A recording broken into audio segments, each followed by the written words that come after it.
আসসালামু আলাইকুম ফ্রেন্ডস, আশা করি সবাই ভালো আছে। দেশি মুরগি পালন থেকে আবার আপনাদের জন্য একটা নতুন ভিডিও। তো আজকের ভিডিওটা হবে উম, আজকের ভিডিওটা হবে যে আমার এখানে অনেক মুরগি দেখেছিলেন যে তার মধ্যে দেখতে পাচ্ছেন যে মুরগি অনেক কমে গেছে। তো আমি এর মধ্যে কিছু মুরগি বিক্রি করে দিয়েছি। তো বিশেষ করে আজকে ভিডিওটা করছি এই কারণে যে আমার একটা মুরগি আজকে গতকালকে রাত্রে ওই ভোর 3টে নাগাদ আমার একটা মুরগি ওই যে খটাস এসে ধরেছিল। তো তার জন্য একটা মুরগি আমার মারা গেছে, নিয়ে যেতে পারিনি যদিও। যে মুরগিটা দেখতে পাচ্ছেন, তো এই মুরগিটা মারা গেছে, এর টুটি কেটে দিয়েছে, মানে গলাটা কেটে দিয়েছে। তো মুরগিগুলো এর ভিতরেই ছিল। তো কালকে মানে কোনো কারণ বিষয় এর ভিতরে যে ল্যাম্পটা লাগানো ছিল, সে ল্যাম্পটা আর কি মানে কেটে গিয়েছিলো।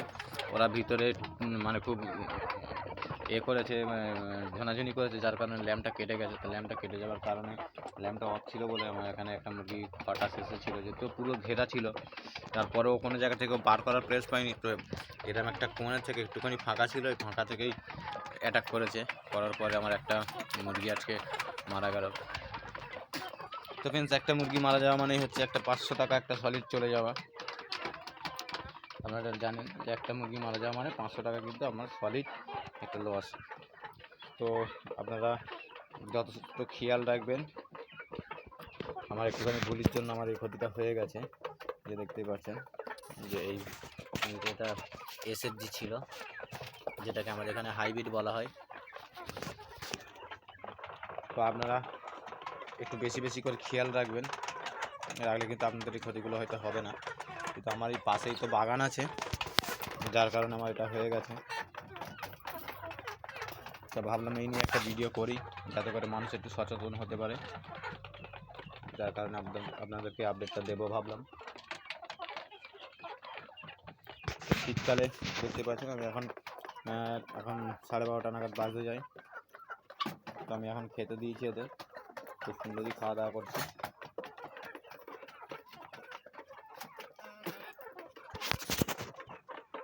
তো দেখতেই পাচ্ছেন ফ্রেন্ডস, মোটামুটি সব খেয়ে কিন্তু পুরো খালি করে দিয়েছে, দেখতেই পাচ্ছেন পুরো খেয়ে নিয়েছে সব। এবারে কিন্তু ওদের পানি খাওয়ার টাইম হয়ে গেছে।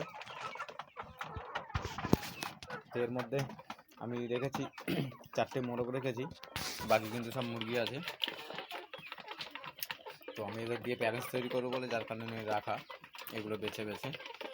এটা আপনার আড়াইয়ার মুরগি আছে, ডিম পাড়ার একটা উপযুক্ত মানে জাতি। এটা খুব সুন্দর ডিম পাড়ে এই মুরগিগুলো, ওই জন্য আমি এদেরকে স্পেশালভাবে রেখে দিচ্ছি, যাতে ডিম পেড়ে সেই ডিম বাচ্চা ফোটানো হবে। বাচ্চা ফুটিয়ে সে বাচ্চা বিক্রি করা হবে। নয়তো তো ব্যবসায় তো কিছু বোঝাই যায় না, লস কি লাভ। আপনি যদি মনে করেন যে মাংসর জন্য রাখবো, কিন্তু এসব মুরগি মাংসের জন্য রাখা লস। এই কারণেই লস যে এর ওজন তো খুব বেশি হয় না। মোরগগুলো হার্ডলি 2 কেজি হবে, 1 বছর পর 2 কেজি থেকে 2.5 কেজি ওজন হবে। মুরগিগুলো 1200-1300, খুব জোর হলে 1500 ওজন হবে। এর থেকে বেশি কিন্তু ওয়েট গেইন করবে না। এর মধ্যে এসএফজি যেগুলো ছিল সেগুলো খুব সুন্দর হয়েছিল, দেখতেই পাচ্ছেন। এটা এসএফজি আছে, এটা ভালো ওজন হয়ে গেছে, মোটামুটি 2 কেজির কাছাকাছি হয়ে গেছে ওজন।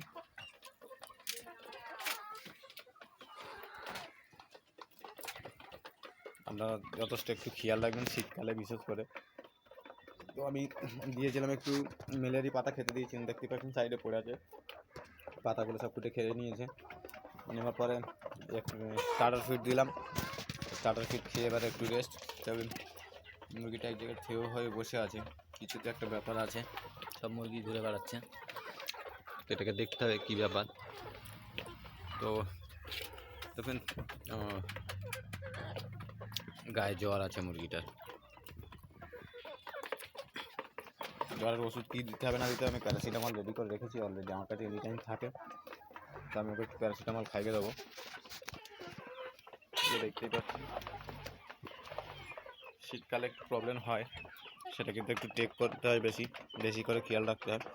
এই যেখানে আমার প্যারাসিটামল কিন্তু গোলা রেডি আছে, দেখতেই পাচ্ছেন। তো আমি এখান থেকে গুলে রেডি করে রেখেছি, 1 ফোঁটা খাইয়ে দেবো। দিলে ইনশাল্লাহ আমার মুরগিটা সুস্থ হয়ে যাবে।